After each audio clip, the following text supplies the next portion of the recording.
আসসালামু আলাইকুম সবাইকে। চলে আসলাম আমার আরও একটা ভিডিও নিয়ে। আজকে আমি রান্না করলাম পাবদা মাছ। পাবদা মাছ আমাদের বাসায় সবার খুবই পছন্দের একটা মাছ। কিন্তু আজকে আমি এই পাবদা মাছটা ভিন্নভাবে রান্না করব। তাই আমি আগে থেকে পাবদা মাছ হলুদ, মরিচ, লবণের গুঁড়া দিয়ে ভালো করে মাখিয়ে ভেজে নিয়েছি। তারপর আমি একটা কড়াইতে একটু রসুন থেতো করা আর কিছু পেঁয়াজ কুচি দিয়ে দিয়েছি। হালকা ব্রাউন হলে আমি এখানে সামান্য পানি দিয়ে দিব। তারপর 1 চামচ লবণ, 1 চামচ হলুদ, 1 চামচ মরিচের গুঁড়া, 1 চামচ ধনে গুঁড়া দিয়ে আমি ভালো করে মশলাটা কষিয়ে নেব। তারপর আমি যেটা দেব সেটা হচ্ছে বাটা মশলা। এখানে আমি 4-5টা কাঠবাদাম, 1 চামচ পোস্তদানা আর 2 চামচ সরিষা একসাথে বেটে নিয়েছি। ওই বাটা মশলাটা দিয়ে আমি ভালো করে কষিয়ে নিব।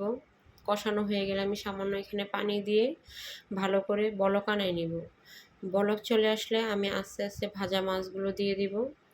মাছগুলো দিয়ে বেশি আমি নাড়াচাড়া করব না, যাতে মাছগুলো ভেঙে না যায়। তাই খুব সাবধানে একটু নেড়ে দিতে হবে। তারপরে কে কতটুকু ঝোল রাখবে সেটা তার পছন্দ মতো।